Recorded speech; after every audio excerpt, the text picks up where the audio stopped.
totoong tinanggap mo si Jesus as your Lord and Savior, hindi maaaring walang change na mangyayari sa iyo.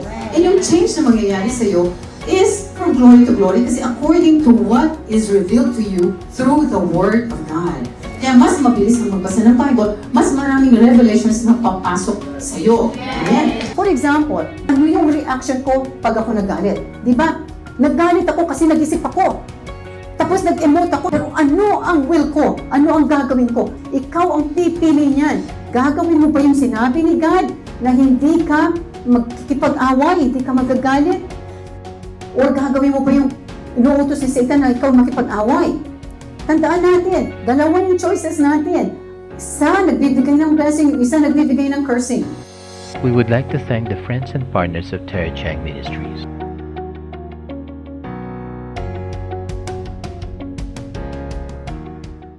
Ito, i-explain ko ang conviction ng Holy Spirit.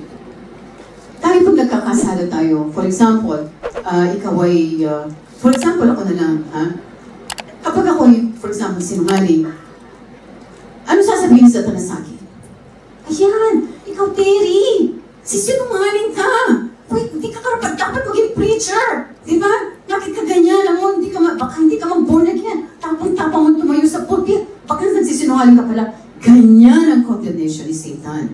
Ganyan mag-condemn si Satan. At ikaw ay maniniwala. At ikaw ay kululuhod kay God. At hihingi ka ng kapatawaran. Ganyan ang mangyayari.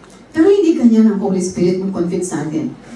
Kung totoong tinanggap mo si Jesus as your Lord and Savior, hindi maaaring walang change na mangyayari sa iyo. And yung change na mangyayari sa iyo is from glory to glory kasi according to what is revealed to you through the Word of God. Kaya mas mabilis kang magbasa ng Bible, mas maraming revelations na papasok sa iyo. Amen? So dito, ang Holy Spirit, kapag ako nagkamali, for example, nagsinungaling, lalo-lalo na sa, ako minsan nakakapagsinungaling ako doon sa mga binibigyan ko ng tulong sa aking asawa. Tinatanong sa akin, very boldly sinasabi ko to, nakakayaman. Pero minsan, gusto kong tumulong.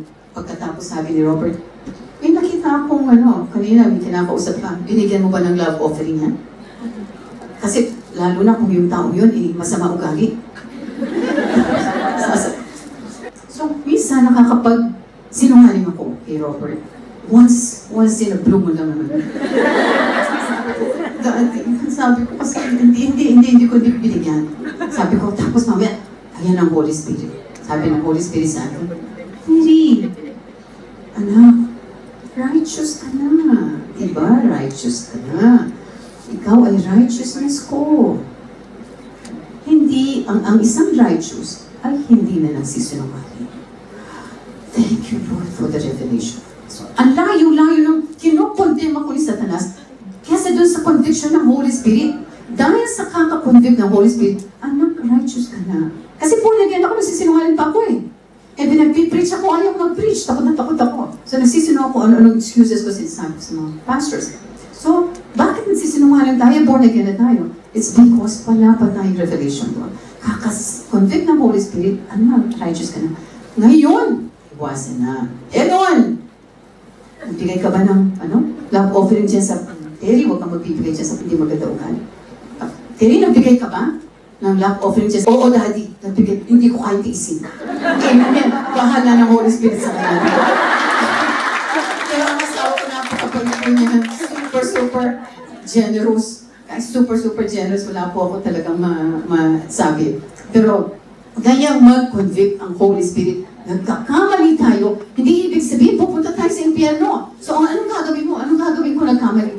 Lord, I confess my sin. Nagsinungaling ako. I'm really sorry. And thank you for your forgiveness. Ganyan lang, repentance. Tapos, kaka-reveal ng Holy Spirit sa'yo. Darating ang time, para na-detox ka, hindi ka na magsisinungaling. Amen? Okay. So, Philippians 4:8, sabi niya, whatever things are true, whatever things are noble, whatever things are just, whatever things are pure, sabi niya, whatever things are lovely, whatever things are of good report, if there's any virtue, and if there is anything praiseworthy, meditate on these things. Sabi niya, ano yung meditate? Anong ibig sabihin ng meditate? Anong ibig sabihin meditate? Think deeply. Diba? Ito yung ibig sabihin niyan. Focus one's mind on something for a long period of time. In other words, renewing of the mind. Meditating, kaya lang one part lang ng soul ang umaandar sa meditating. It is your intellect. Because it is the one that's thinking. Hindi pa yan nagde-decide. So pag sinabi natin, for example, whatever things, meditate on for whatever things are true. Ano pang ibig sabihin ng true?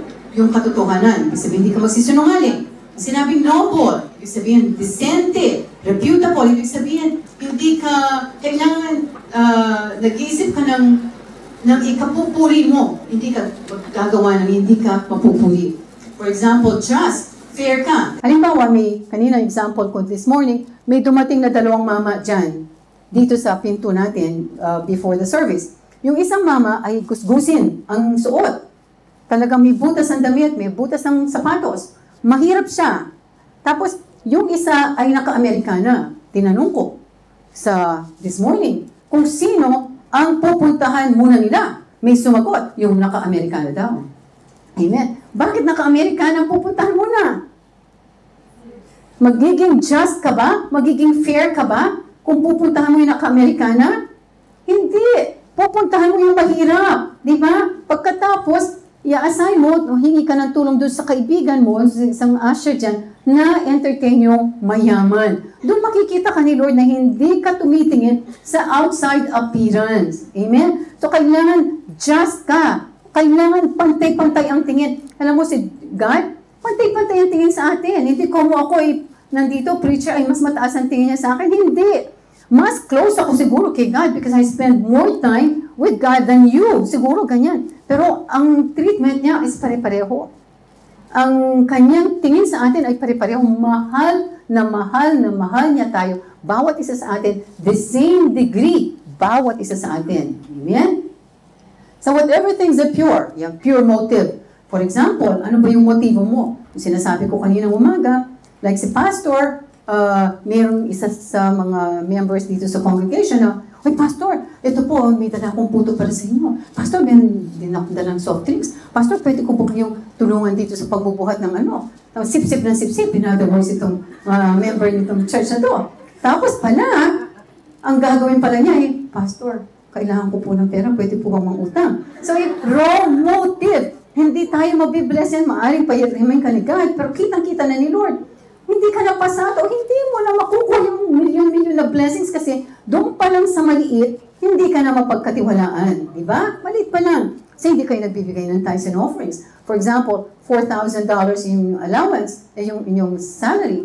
So, 10% yan is like $400. Di ba? So, if you can't even give your $400 to the church, and God cannot trust you with the little, how can He trust you with the big?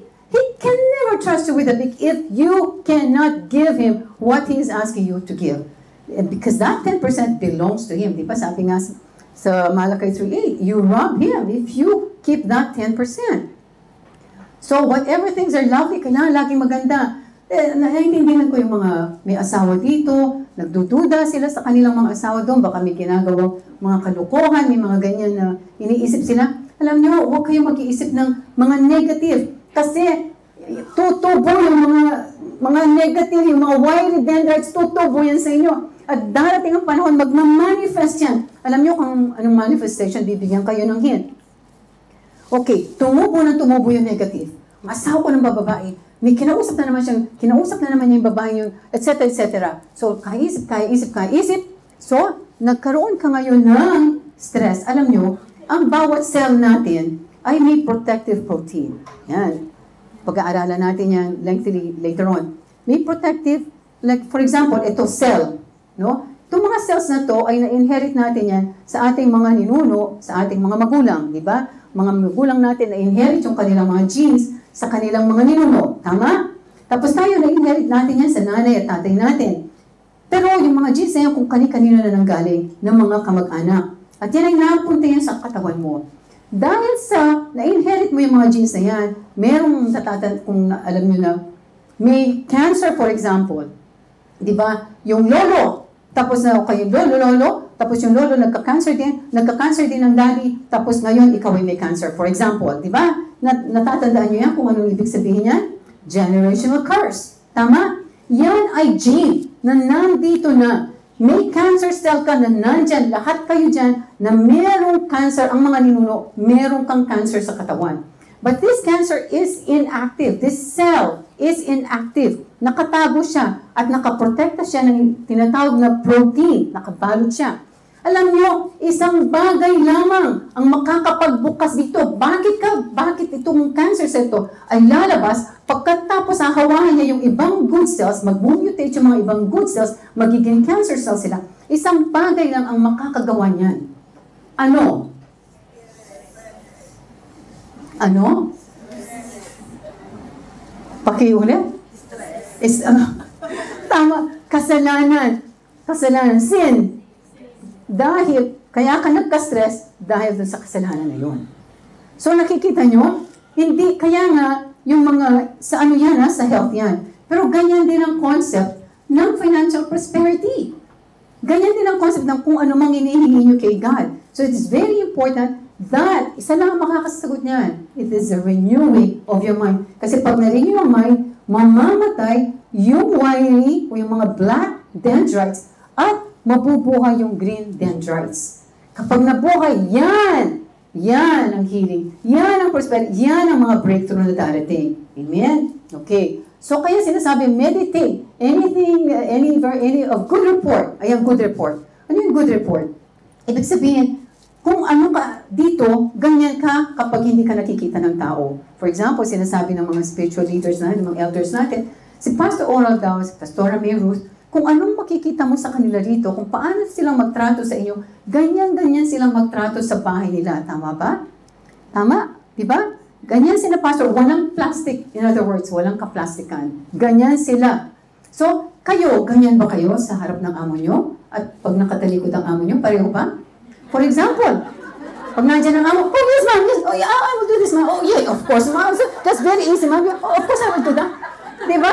Parang lahat, walang imposible. Tapos pag alis ng amo, kakaisa ng amo ko nito. Diba?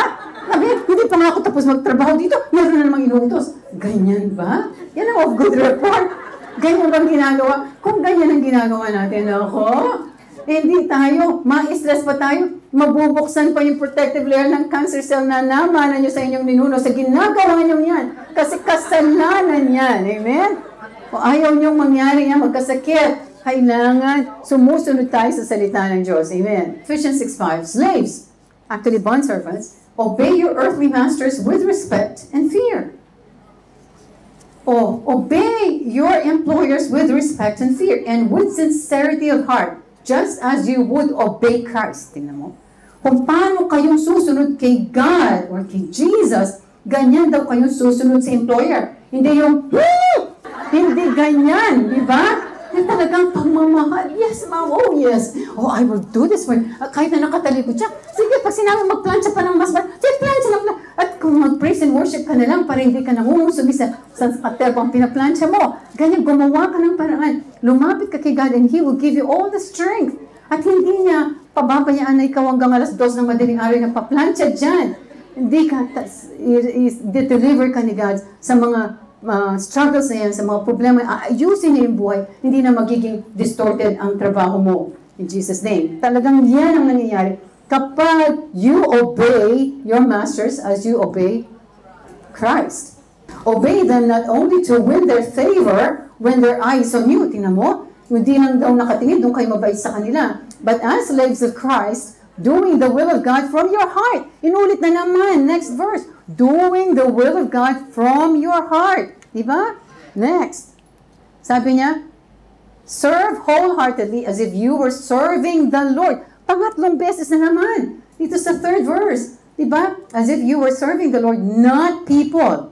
Because you know that the Lord will reward each one for whatever good they do. Ayan. Diyan mahilig ang Pilipino sa reward. So, meron ako isi-share ngayong reward. Itong meron akong kilala, spiritual leader ng isang malaking church, at siya ay 20 years nang nag-work for the same employer. Now, from the very beginning, naku, patay na patay. Itong employers niya, mag-asawa, patay na patay sa kanya dahil sobrang diligent, Sobrang committed sa kanyang trabaho. But siya sabi, oh yes sir, yes, I will do this, yes sir. Talagang from the heart. Talagang from the heart, talagang nagsasakripisyo siya. Talagang gusto niya talagang i-serve itong kanyang masters, not because they are her masters, but because she wants to serve them as she serves God. Ganon, kasi spiritual leader ng church. So dahil ganyan, nagka-trust ngayon itong kanyang mga employers sa kanya, may yaman ng kanyang mga employers. So, tinuruan siya, dinagdagan ng trabaho kasi sabi ng employer, aba, napakabilis matapos ang trabaho. Siguro kulang itong trabaho niya. Dagdagan kaya natin. So, dinagdagan ngayon ng trabaho dahil napakabilis niyang matapos ang gawaing bahay, pati mga parties niya, pag-prepare naman kung ano-ano, napaka-efficient, etc. Ang ginawa ng employer, binigyan siya ng, sabi niya, gusto mo bang mag-aral ng computer? Tapos sabi naman niya, yes, yes. So, gagawin mo na yung bookkeeping namin dito sa bahay, etc. Naku. So, ngayon, ano siya, dahil hindi naman siya marunong na ganyan. Tapos, yes, sir, I will do that. So, tinuruan, natuto. Tapos, mamaya, hindi lang bookkeeping, pati accounting na ngayon. So, sabi, pati ngayon, mamaya, pati mga pera nila, pinapadeposito na niya sa kanya, sa bangko. Nag-iiwan sila ng daan-daan libo sa kanya, ha?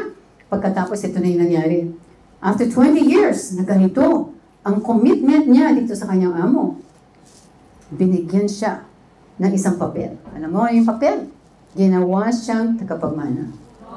Ilang milyon nakalagay sa papel, ilang milyon. Pagkatapos, hindi pa yun, binili siya ng condominium sa Philippines. Tingnan mo?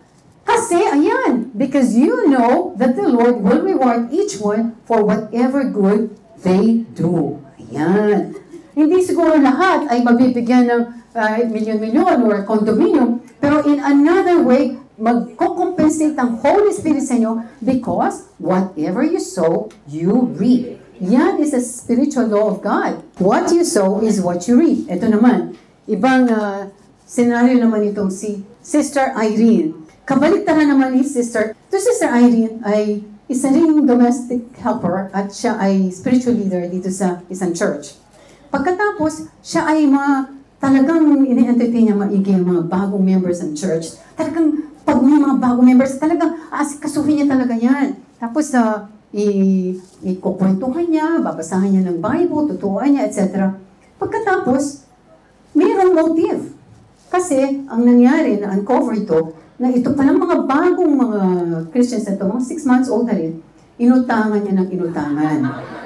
Amen. So, inutangan niya ng inutangan itong mga batang members ng church. So, hanggang dahil hindi siya makapagbayad, sinumpong na siya ngayon dito sa mga elders. So, siyempre, gustong i-reprimand ng mga elders itong si Sister Irene dahil hindi nagbabayad ng kanyang mga utang.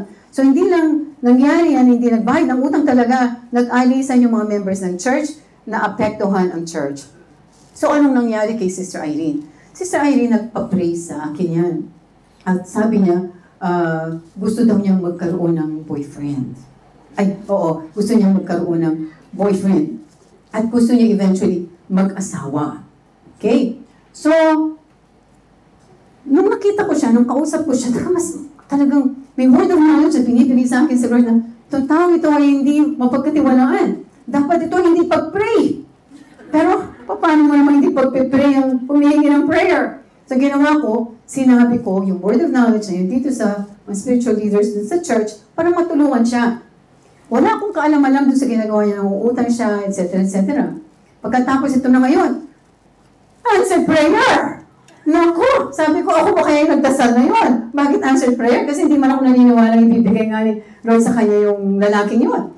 Tapos ay nagpapasalamat sa akin, Pastora, maraming salamat. Sabi ito yung aking, ito yung hinahanap na lalaki talaga, yung guwapo, matipunong katawan, mahal na mahal ako. Nagpapaliw sa akin. Sabi niya, sabi ko, paano kaya nangyari yun?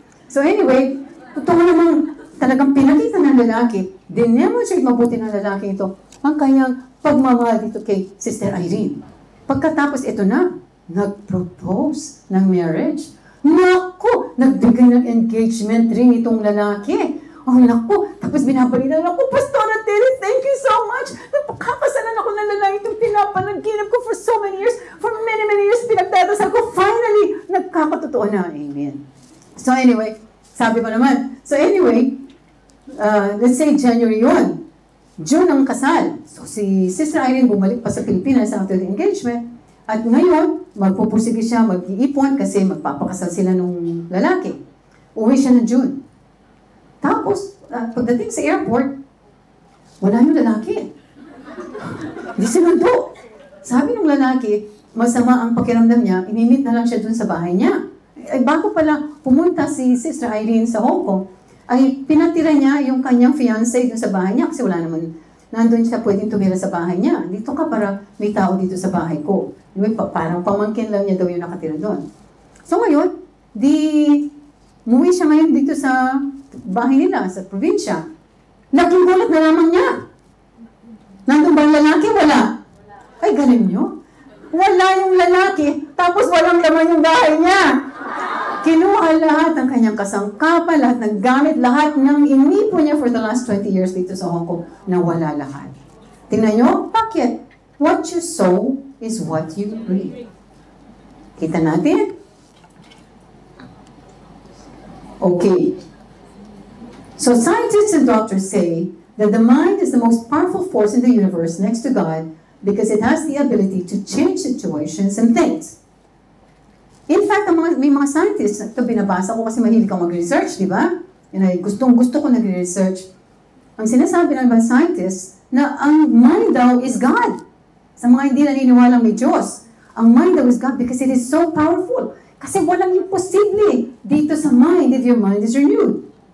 So Genesis 11:6, ito yung sinabi ko sa inyo, and the Lord said, behold, the people is one, and they have all one language, and this they begin to do. And now nothing will be restrained from them which they have imagined to do. So kung anong in-imagine mo, hindi pwedeng hindi mangyari kung talagang i-imagine mo ito ng hustong-husto. Another translation, then nothing they plan to do will be impossible for them. Katulad ng aking construction. Sabi dito sa Proverbs 23:7, and this confirms itong theory na to, for as a man thinks in his heart, so is he. Bakit sinabi ni God itong verse na to? For as a man thinks in his heart, so is he. Explain ko sa inyo to because this is very important. Bakit ito nag-iisip sa heart? Bakit hindi nag-iisip sa mind? Diba? Naitanong nyo na ba yan? For as a man thinks in his heart, so is he. Bakit ganon? Alam nyo bakit? There are two parts of the mind. Tinatawag na conscious mind, which is your part of the mind na conscious lang yan kapag gising ka. Ngayon, meron tinatawag na second part of the mind, which is the subconscious or the non-conscious mind. Itong non-conscious mind, ito'y gising kahit ikaw ay tulog. It means it operates 24 hours a day. For example, magandang illustration, is for meron kang telephone number. Kung halimbawa, dati hindi pa usong cellphone, for example, di ba? Kukunin ko sa directory, kunwari yung telephone number para madial ko. Kasi tatawagin ko si Herbert. Dadial ko, titingnan ko yung number 2649, etc. Pagkatapos, next time kung tatawagan si Herbert, kukunin ko na ng directory, 2649, dadial ko na naman. Next time, ganyan na naman, ganyan na naman, ganyan. Until such time na hindi ko na titingnan ng directory, na-memorize ko na. Yan ang conscious mind, yan ang subconscious or non-conscious mind in operation. Nandito na sa heart. So, kailangan mo mag-isip. Tingnan mo ng tingnan yung telephone number na yon with your mind. Tapos darating ang time, hindi mo na titingnan sa mind, nandito na sa heart, memorisado mo na. Yun ang breakthrough. Kaya as a man thinks in his heart, so is he. Kung inisip mo, milyonaryo ka, as a man thinks he is a millionaire in his heart, so is he. Ganyan din ang may sakit.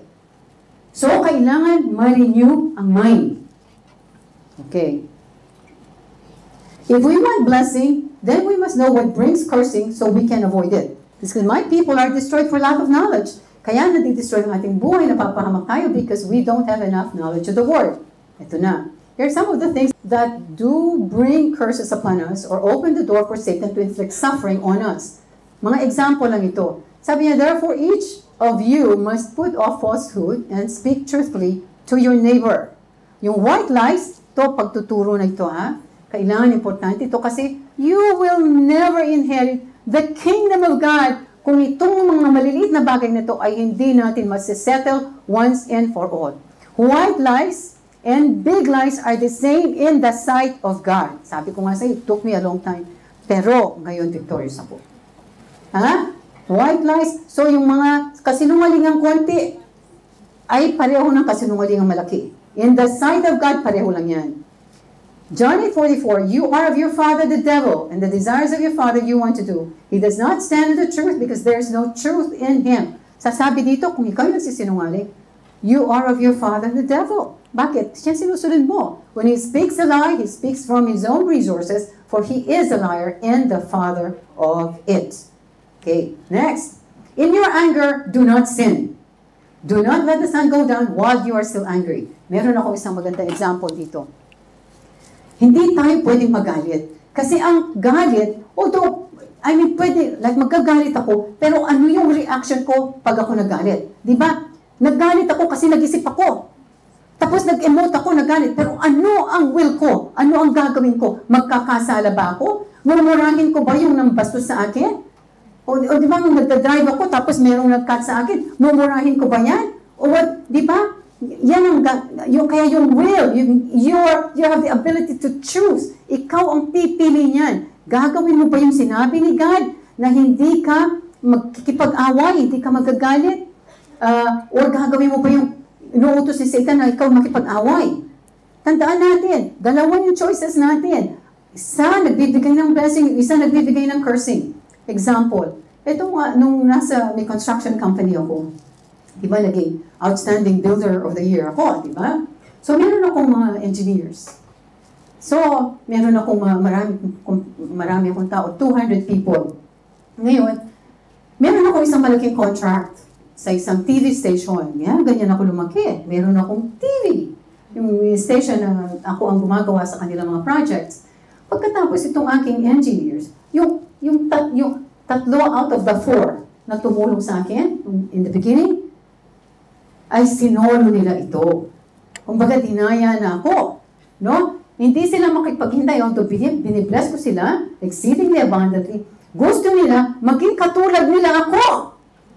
Ha? Gusto nila siyempre nakita nila yung kayamanan. Ako nagkakatang ribbon sa mga bangko. Di ba? Gusto nilang makita yung karangyaan ko. Pas, mga staff ko sila, at ako ang bahala sa kanila, hindi ko sila pababayaan. Payayamanin ko, pero hindi sila pwedeng mag-exceed sa akin kung staff ko sila, di ba? Ako may-ari ng company. Hindi naman pati sila shareholders dito. Tama? So, ano nangyari? Sinolo nila ngayon itong project na to at naniwala naman itong TV station na to na sila ang nag-represent sa company. Pero sila ay nagtayo ng sariling company. So, in other words, nagkasala sila. Yan, tingnan mo, protection ni Lord sa akin, grabe. Kahit hindi pa ako born again yan. Na-bankrupt, in other words, yung company nila hindi nag-prosper kasi may nangyari. Yung isang engineer ay nabangga. Bumili siya ng kotse kasi umaman na eh. Bumili ng kotse, nabangga. Pagkatapos, yung lahat ng naipon niya dito sa kanyang business ay naggastos sa kanyang hospital bills. Kasi grabe, very serious. Yun ang isang engineer. Yung isang interior designer ko ay nag-TNT sa Amerika. Nag-bankrupt, nag-TNT sa Amerika. Ang balita ko, pati ngipin niya, hindi niya kayang pagawa. Pero kung lumapit siya sa akin, tutulungan ko siya ngayon. Marinig niya ito. Tutulungan ko. At tinatawagan ko pa yan. Ako lang ang hindi niya pinapansin. So anyway, yung isa naman dyan, itong isang engineer, na super galing siya, talagang pinakamagaling na staff ko. Lahat ng abilidad ay nasa kanya. Walang problema siyang hindi malulutas. Siya ay naging tricycle driver na lamang. Ako nasa construction pa, sila ay wala na. Kasi nawala sila dun sa anointing ko. Di ba? So anyway, nagta-tricycle driver siya ngayon. So miserable, devastated. Engineer, tapos wala, nagta-tricycle. Di ba? Kailangan niyang mag-provide for his family and that's why he was driving this tricycle. Pagkatapos ngayon sa out of desperation, siya yung nagdadrive, nahagi niya ngayon isang kotse na nakapark dito sa tabi. Pagkatapos itong nasa loob ng kotse, lumabas. Dami-daming sinabing masama dito sa lalaking ito. At minumura. Alam mo, itong si engineer, nagdilim ang paningin. Tapos, nag-isip. Di ba? Nag-isip siya. Nag-emote. Nasaktan na sobra. Umuwi sa bahay. Nag-decision siya. Kumuha siya ng itak. Tapos bumalik siya dito sa kotse. At nakapark pa itong mamang ito. Pagkatapos binuksan niya yung kotse. At saka niya pinagtataga. Nag-decision siya. Yung will niya. Na pwede namang hindi, di ba? Umalis siya. For example, okay, nag-isip siyang patayin niya. Patayin niya itong mama. Nag-isip siya. Tapos nag-emote siya. Napahiya siya. Nagalit siya ng todo-todo. Pagkatapos, dapat umalis na siya, hindi na siya bumalik. Kaso hindi, pinili niya. So ngayon, nakapiling siya for the last 30 years. Hanggang ngayon. For life ang kanyang sentensya. Kita nyo? Kaya sabi, do not sin. Sabi niya sa Psalms 109 verse 17, He loved to pronounce a curse. May it come back on him. He found no pleasure in blessing. May it be far from him. Ibig sabihin, kapag ka nag-curse, ikaw ay naggalit sa isang tao, ikaw nag-revenge, ikaw ay nagsalita ng masama sa ibang tao, sana mahulog ka na lang sa himpiano, o kaya sana mahulog ka dyan sa coconut tree. Yung kunwari ganyan, magagalit ka, alam mo, that curse goes back to you. Kaya huwag niyo nang gagawin niya, magde-declare kayo ng mga ganun. Amen. Tapos Ephesians 4:20, anyone who has been stealing must steal no longer, but must work, doing something useful with their own hands that they may have something to share with those in need. Anong sabi rito? Hindi ka magnanakaw. Sa atin mga tayo, yung pangungupit siguro ay hindi pagnanakaw sa inyong mata. Sa mamamalengke kayo, may sobrang pera si amo dyan, may sobrang $2, ibili ko na yung fishballs ito, gutom na ako. Alam niyo, hindi kayo, if God cannot trust you with the $2, He cannot trust you with the millions. Hindi niyo makukuha yung millions kung yung mga $2 ay pinag-iinteresan niyo. Amen? Maliwanag po ba ito? Kasi tayo nagbubukas ng door, binubuksan natin yung door. Yung mga dendrites na itim, pinapatay natin. Binubuksan natin ang katotohanan. Tumutubo yung green. Kailangan lang i-apply. Amen? Stealing from employer. Merong, obviously kayo lahat ay may trabaho kasi nandito kayo sa Hong Kong. Itong babaeng ito, domestic helper, ay napaka-blessed. Spiritual leader din ito ng isang church at super, super blessed. Kasi yung kanyang employers ay hindi nakatira dito sa Hong Kong. Meron silang magandang bahay dito sa Hong Kong. Pero once a year lang sila umuwi. Sino bang gusto magka-employer na ganyan? Ha? Once a year. Nauuwi. Imagine mo, grabe, di ba? Di ba blessing yun ng malaki? Wala daw siyang ginagawa talagang kaya busy siya sa church. So ngayon, ang laki-laki pa ng sweldo. Guess kung magkano yung sweldo? Ha? 10K? Ang galing naman! Narinig mo na ba itong story nito? $10,000 a month ang sweldo niya for doing nothing at all. Actually, meron siya. Siyempre, minimaintain yung bahay. Sabi niya, isang pasulang na halaman, dinitiligan niya doon. Tapos sabi niya, ito ngayon. E di, nag-minister ko sa kanya, kasi may nakita ko sa kanya nung, she became very close to me. So, lumapit siya sa akin. Sabi ko, anong pangalan niya kunwari? So, Sister Grace. Sister Grace. Ikaw ba ay may kinukuha mga bagay na hindi sa'yo? Word of knowledge yan, di ba? Lahat tayo binigyan ng gift, i-desire nyo lang yan at magpupunta sa inyo yan. Tapos, bigla siya na, tapos nag-iiyak siya, Pastor, ako'y nagnanakaw, kinukuha ko yung mga, ito kasing nangyayari. Dahil wala yung mga amo niya, tapos mahiyaman itong mga amo niya, may sariling aeroplano yan eh. So may mga regalong dumarating sa bahay, sa mga friends, lalo pag Christmas, diba? Daming mga regalong dumarating. Tapos yan ay pinapauwi niya sa Pilipinas. Hindi na nakakaabot sa employer kasi ang employer sobrang yaman. Wala nang pakialam, hindi na niya naman hinahanap yung mga gifts na yan. Hindi niya naman alam na. Diba? So yung pinapauwi niya. So sabi ko sa kanya, Sister Grace, inamin na niya sa akin, tumigil ka na sa ginagawa mong yan. Confess mo kay Lord, tapos mag-repent ka. Tapos magbagong buhay ka na. Tama na.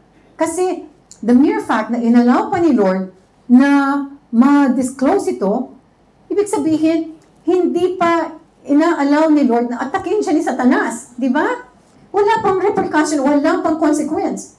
Pagkatapos, nangako siya, nag-commit siya sa prayer niya, sa harap ko, na siya ay magbabago na. Alam niyo nangyari, hindi pa rin nagbago. Kasi may mga dumating na naman magagandang gifts. Oh, super duper gaganda. Appliances pa dumating. Sige, padala na naman sa Pilipinas. Alam niyo nangyari, ayan na. Siyempre, naka-atake na. Kasi tumubo yung mga dendrites na yan, di ba? Ang nangyari, siya ay, itong ginamit ni Satanas ay ang employers niya mismo. Yung lalaki nagkaroon ng affair with another woman. Pagkatapos nag-divorce sila nitong kanyang asawa.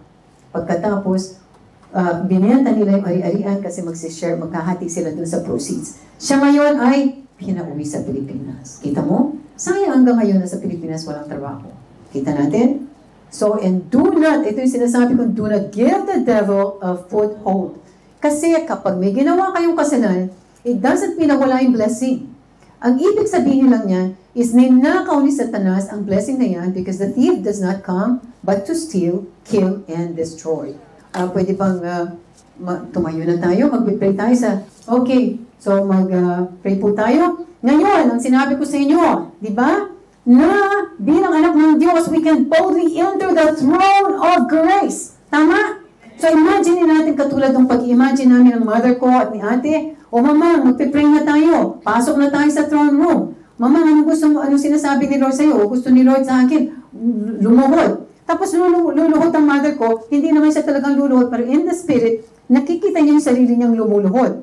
Because we are seated in the heavenly places in Christ. Di ba yung nakalagay sa Bible? So kung ano yung in-imagine mo, yan ang sinabi ng Holy Spirit sa'yo. So we enter the throne room with boldness, and then we claim every blessing that God has already given us through the death and resurrection of Jesus. Tama? Okay. So, sara natin yung ating mga mata. Ngayon, pasok tayo sa throne room. All of us, we enter the throne room of grace. And there we see the Father seated on the throne. On His right is Jesus, His Son. And on His left is the Holy Spirit. Ayan. So, anong sinasabi ni Lord sa'yo, gawin mo. So, yung lumuhod, nakatayo, etc. Ako, nakikita ko dito, He wants to hold my hand. He wants to hold me. Laging ganyan si Father. Gusto niyang mag-develop ng relationship with us, with each one of us. The reason why He created us is to have a relationship with us. Wala nang mas masaya pa ngayon sa buhay ng God natin, kundi yung lapitan natin and trusting Him that He truly loves us and He is truly excited to have us in His throne. Okay. Lord, marami pong salamat dito sa lahat ng blessings na binigay niyo sa amin, Lord. Hindi po namin, words cannot express, Lord, yung aming gratitude dito sa all the blessings that you have poured upon us. Magmula po nung, kahit hindi pa kami born again, Lord, you brought us into this place. Now we have become born again, Lord. Now we can enter boldly the throne of grace. And we want right now, by the authority of your word in Jesus' name, to receive, to claim, to take, and to enjoy all the blessings that you have already given us through the death and resurrection of Jesus. In Jesus' name we pray. Father, lahat po ng may sakit, everyone who's sick right now, hawakan niyo yung mga parte ng katawan kung saan yung may sakit, kung saan ulo or whatever part ng katawan yung may sakit. In the name of Jesus, Father, you've given us authority over all serpents and scorpions and over every power of the enemy, and nothing shall by any means hurt us. You've given us power, Father, by the authority of your word in Jesus' name. We bind every evil spirit operating in our lives in Jesus' name. We bind every spirit of infirmity, spirits of sickness and disease, and we command you to leave us right now in Jesus' name. In Jesus' name, we declare your word, Father, that by the stripes of Jesus, we are healed in Jesus' name, as we command by the authority of your word, Father, that every part of our body, every cell, every tissue, every bone, every muscle, every strand of hair, every part of our body is healed in the name of Jesus. Amen. Lord, we bring before you our finances. We bring before you all our debts. We bring before you our financial situations. You say in your word, Father, that Jesus was rich, yet he became poor, that through his poverty we may become rich in Jesus' name. By the authority of your word, we cancel all debts right now. We command every financial situation, we command all debts to be canceled right now. We rebuke any financial problem that we are experiencing right now in the name of Jesus, because you say in your word, Father, in Mark 11:23, assuredly I say unto you, whoever says to this mountain, be removed and be cast into the sea, and does not doubt in his heart, but believes that those things that he says will be done, he will have whatever he says. We will have whatever we say in Jesus' name. We are prosperous in Jesus' name. We are debt-free in Jesus' name. Amen. Lord, we also bring before you all our other problems. We have problems with our spouses back in the Philippines or anywhere, Lord, with our relationships, with our children, Lord, with our job, with our work, whatever, even in ministry, Lord, yung mga funds na kailangan namin, even for this church, I declare that it is paid for.